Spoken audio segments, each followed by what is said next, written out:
Appelez-moi tous les hommes et appelez-moi toutes les femmes. Appelez-moi tous les hommes et appelez-moi toutes les femmes. Il y a quelque chose de très important à signifier. Nous parlerons des deux probabilités d'excitation. Nous parlerons des deux probabilités d'excitation humaine dans toute sa plénitude, corps, dans toute sa plénitude, corps, qui est la chair, l'esprit et l'âme. Quelle est la bonne?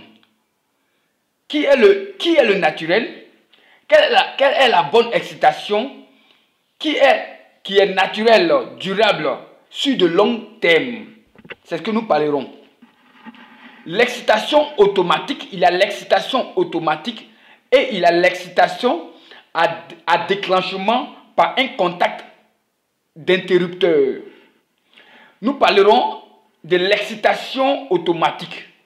La production de l'excitation automatique, dépendant de la conservation de son esprit et de son âme, à envier une bonne initiative de la vie en cherchant à se construire sur de bonnes bases sans enfreindre à la vie d'autrui par jalousie, par une force du mal touchant au baromètre de son prochain. Cette étape de réflexionner, de raisonner, de vivre te charge de grande énergie qui déplace les montagnes. C'est ce qui te permettra de savoir utiliser ton corps pour une raison de vérité sans reproche. Cette manière te conserve dans la boîte de la vérité qui te régénère toujours ton âme, ton esprit et ta chair.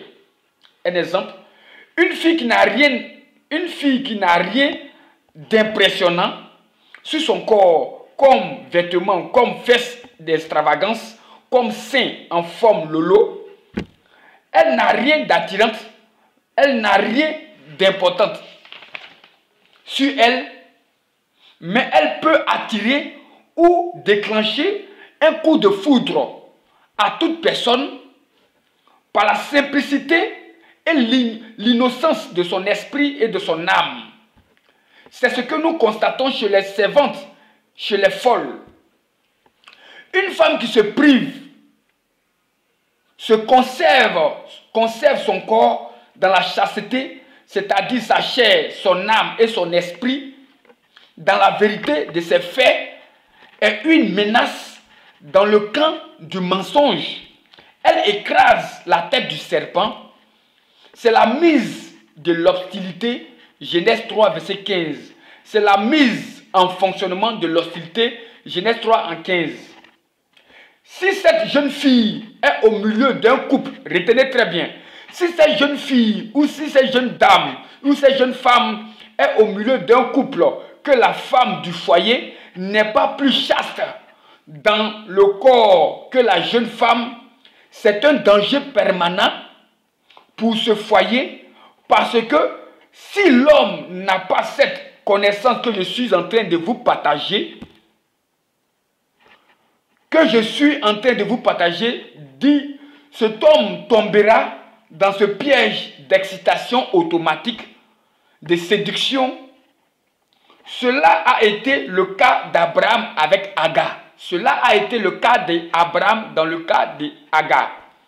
Parce que la puissance d'hostilité entre Sarah et Agar, pour Agar, a été plus fort que Sarah. Sarah n'avait pas le choix.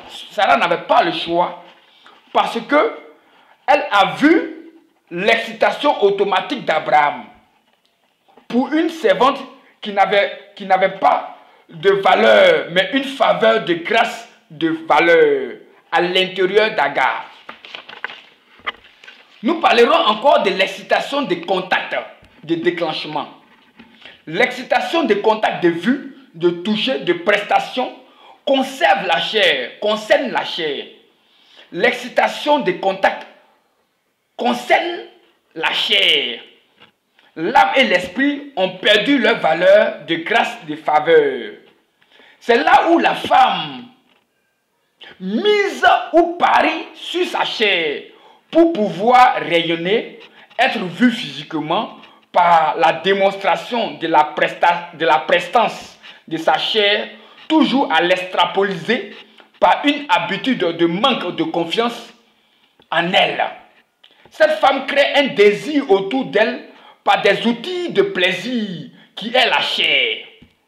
L'âme et l'esprit n'ont plus leur effet parce que cette dame ou cette femme a perdu leur confiance dans elle-même, sa tranquillité. Or, l'énergie de la chair est éphémère. En ce moment, le corps fonctionne avec un seul organe, la chair. Sans l'esprit et l'âme, un déséquilibre s'installe, provoquant le découragement, la haine, la méfiance, le doute, l'inquiétude en soi.